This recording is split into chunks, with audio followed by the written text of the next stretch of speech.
Assalamualaikum, selamat pagi, selamat berjumpa kembali dengan saya, channel inspirasi bagi para wirausahawan muda, wirausahawan yang bergerak dari usaha mikro. Saya ingin bicara sedikit tentang bagaimana kita menghadapi usaha yang semakin merosot kemarin, yang sempat turun di kuartal pertama ya, kuartal kedua lebih ambruk lagi karena adanya pandemi corona ini. Khususnya saya sendiri mengalaminya ya, dan saya mengumpulkan beberapa orang yang memang turun ke jalan untuk usahanya ini. Misalnya ada beberapa pedagang asongan juga, beberapa pedagang-pedagang yang dari apa namanya, beberapa pedagang yang memang beliau berjualan secara konvensional ya, dia real konvensional tanpa menggunakan media sosial. Sorry agak miring ini ya kameranya agak miring karena medianya jelek. Oh, oh, oh. Kita benerin dulu. Oke, udah, kita bisa mulai. Kita awali dulu dari kisah saya yang saya sempat kemarin mewawancarai beberapa teman saya yang memang sama-sama kita bergerak di bidang penjualan secara konvensional ya. Ada pedagang cilok, pedagang martabak, pedagang ini yang ada di pinggiran, yang mereka benar-benar tidak menggunakan media online ya, dia real mesin ya. Nanti akan kita bandingin dengan yang menggunakan media online. Mereka cerita omset menurun, jatuh, bahkan beberapa saya yang dekat saya itu pedagang pukis, dia pulang sebelum lebaran, sampai sekarang dia nggak bisa balik, nggak bisa survive ya, karena memang dia nggak punya saving money sebelumnya untuk survive di pandemi ya. Kesulitan-kesulitan seperti ini sebenarnya banyak di jalanan, tapi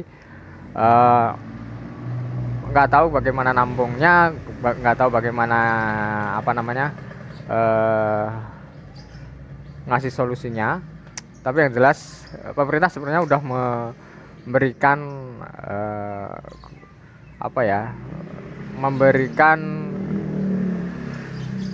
kucuran dana yaitu untuk perbankan supaya membantu pengusaha-pengusaha mikro seperti ini ya. Untuk usaha-usaha mikro seperti ini sebenarnya bukan usaha mikro, tapi lebih dibilang usaha kecil, yang boleh dibilang bisa rumahan juga. Tapi karena mereka tidak punya daya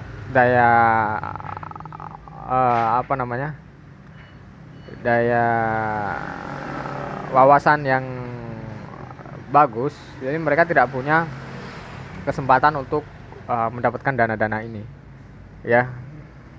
Asal beberapa orang tahu, pemerintah juga harus tahu kalau kita mau ngambil pinjaman di bank dengan alasan UMKM, yang pertama yang dicek oleh bank adalah kevalitan usahanya. Tapi pemerintah juga harus tahu, nggak ada pedagang cilok yang punya kevalitan usaha, nggak ada pedagang-pedagang emperan atau pedagang-pedagang keliling yang punya kevalitan usaha, dan mereka harus menggunakan apa namanya, mereka harus menggunakan jaminan, dan jaminannya itu nggak ada. Mereka nggak punya jaminan sama sekali, entah itu BPKP motor atau yang lain, mereka nggak punya. Nah, pengennya kita selaku pengusaha mikro ini, kita bantu mereka, kita buatkan mereka tampungan ya, kita buatkan koperasi sendiri ya. Yang jelas koperasi ini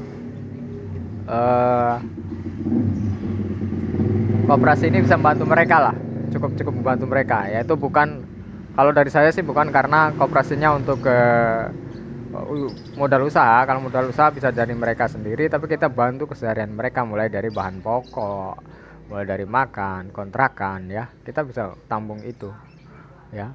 Setahu saya ada kontrakan pintu 1000 di setiap kawasan industri yang digunakan oleh para karyawan ya, dan itu asal tahu saja, daerah Cikarang saja. Sebenarnya kebetulan saya berdomisili di Cikarang ya.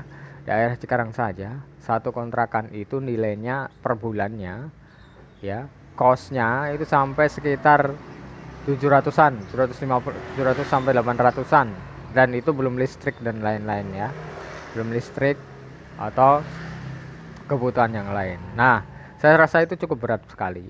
Apalagi kalau mereka yang udah mulai menengah, yang udah mulai sewa ruko atau lewat lapak ya, eh, atau bagaimana? Karena memang yang Gunung Tikar kebanyakan yang ini, yang dia punya satu stand atau dia ngelapak di satu tempat, jadi tidak punya inovasi untuk kreativitasnya menjemput bola. Kalau saya dulu survive-nya begini. Sebelum saya stand seperti ini ya, dan ada aksesoris ya, ada sepatu, tas, topi, kaos kaki, sarung tangan, masker dan lain-lain. Sebelum saya stand begini, saya jemput bola. Saya jemput bola. Karena jemput bola itu